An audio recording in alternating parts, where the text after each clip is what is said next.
ఈసారి జరిగింది ఎన్నికలు కాదు, ఓ యుద్ధం. బెంగాల్ ఎలక్షన్స్ గురించి ఇలానే మాట్లాడుకుంది దేశమంతా. మోదీ, షా ద్వయం ఈ ఎన్నికలను ప్రతిష్టాత్మకంగా తీసుకుంది. ప్రచార వ్యూహాల నుంచి అభ్యర్థుల ఎంపిక వరకు ప్రతి విషయంలో ఆచితూచి అడుగులు వేసింది. ఇక అటు దీదీ కూడా తగ్గేదేలే అన్నట్లు కనిపించడంతో చిన్నపాటి యుద్ధ వాతావరణం కనిపించింది. భవిష్యత్ రాజకీయ ముఖచిత్రానికి టీజర్లా కనిపించడంతో బెంగాల్ ఎన్నికలపై దేశవ్యాప్తంగా ఆసక్తి కనిపించింది. కట్ చేస్తే వార్ వన్ సైడ్ అన్నట్లు అనిపించాయి ఫలితాలు. మొదటి రౌండ్ నుంచే కమలం పార్టీ స్పష్టమైన ఆధిక్యాన్ని చూపించింది. 15 ఏళ్లుగా తిరుగులేని శక్తిగా ఉన్న తృణమూల్ కాంగ్రెస్ కోటను బద్దలు కొట్టింది. ప్రభుత్వ ఏర్పాటుకు సిద్ధమవుతుంది. బీజేపీ విజయంతో బెంగాల్ రాజకీయాల్లో సరికొత్త శకం మొదలైనట్లు క్లియర్గా కనిపిస్తుంది.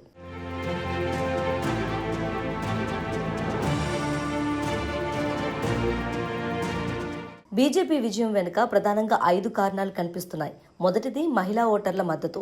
టీఎంసీకి భారీ సపోర్ట్గా ఉన్న మహిళా ఓటర్లను తమ వైపు తిప్పుకోవడంలో కమలం పార్టీ సూపర్ సక్సెస్ అయింది.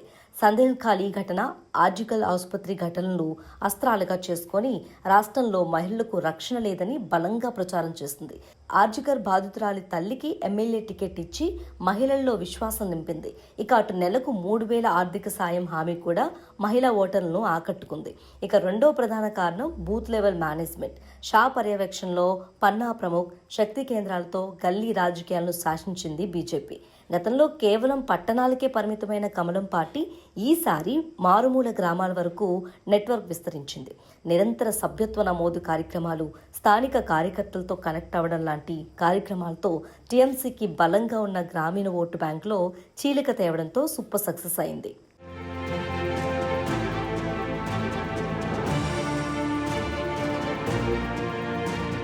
బీజేపీ విజయం వెనుక మూడో కారణం ప్రభుత్వ వ్యతిరేకత. 15 ఏళ్ల పాలనలో టీఎంసీపై అనేక అవినీతి ఆరోపణలు వినిపించాయి. నిరుద్యోగం, ప్రభుత్వ వైఫల్యాలను బీజేపీ చాలా బాగా వాడుకుంది. నాలుగో కారణం అక్రమ చొరబాట్లు. ఈ అంశాన్ని ప్రధాన ఎజెండాగా మార్చుకుంది బీజేపీ. ఓటు బ్యాంక్ రాజకీయం కోసమే చొరబాటుదారులను దీదీ ప్రోత్సహిస్తున్నారని మోదీ, షా పదే విమర్శించారు. డిటెక్ట్, డిలీట్, డిపోర్ట్ విధానంతో చొరబాటుదారులను ఏరివేస్తామని ఇచ్చిన హామీ హిందూ ఓటర్లను ఏకం చేస్తుంది. ఐదో ప్రధాన కారణం అవుట్ సైడర్ ముద్ర చెరిపేయటం. 2021 ఎన్నికల్లో తాను బెంగాల్ కూతుర్ని అంటూ బీజేపీపై ఔటస్ ముద్ర వేయటంలో దీదీ సక్సెస్ అయ్యారు. అయితే ఆ వ్యూహానికి ఈసారి బీజేపీ పర్ఫెక్ట్ కౌంటర్ ఇచ్చింది. బెంగాలీ భాష, సంస్కృతి తెలిసిన నేతకే పట్టం కడతామని లోకల్ కార్డ్ ప్లే చేసింది. అది చాలా బాగా వర్కౌట్ అయింది. దీంతో కమలం పార్టీకి అద్భుత విజయం దక్కింది.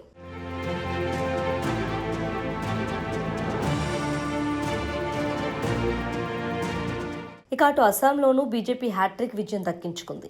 మైనార్టీలు ఎక్కువగా ఉన్న రాష్ట్రంలో కమలం పార్టీ బంపర్ మెజార్టీ సాధించింది. ఈ విక్టరీ వెనుక సీఎం హిమంత్ బిశ్వ శర్మ కీలకంగా మారారు. ఆయన అస్సాం జనాలు మామ అంటూ ఆప్యాయంగా పిలుస్తుంటారు. ఆ అనుబంధమే బీజేపీకి ఈ రేంజ్ విక్టరీ కట్టిబెట్టిందని చర్చ జరుగుతుంది. ప్రభుత్వ పథకాలు మహిళలను బాగా ఆకర్షించాయి. అరుణోదయ లాంటి పథకాలు ప్రభుత్వానికి మంచి మైలేజ్ ఇచ్చాయి. మతాలకు అతీతంగా పేద మహిళల మద్దతును కూడగట్టుకునేలా చేస్తుంది. దీంతో స్థానిక అస్సామీలకు గుర్తింపునిచ్చేలా భూమిపుత్రులకు రక్షణ అనే నినాదంతో సాగించిన ప్రచారం ఎన్నికల్లో మంచి ఫలితాలిచ్చింది. అక్రమ చొరబాటుదారుల అంశాన్ని బలంగా వినిపిస్తూ స్థానిక అస్సామీ సంస్కృతిని కాపాడతామనే భరోసానివ్వటం కలిసి వచ్చింది. సాంప్రదాయ పద్ధతిలోనే కాకుండా రోడ్ షోలు, బహిరంగ సభల్లో జనాలతో బిశ్వశర్మ మమేకమయ్యే తీరు ఆ రాష్ట్రంలో యువతను బాగా ఆకర్షించింది.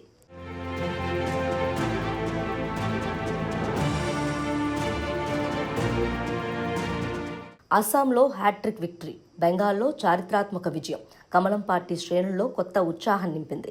ఇక బీజేపీకి అడ్డే లేదు అనే చర్చ జరుగుతుంది. బెంగాల్ విజయం తర్వాత బీజేపీ సరికొత్త భారత్ మ్యాప్ విడుదల చేసింది.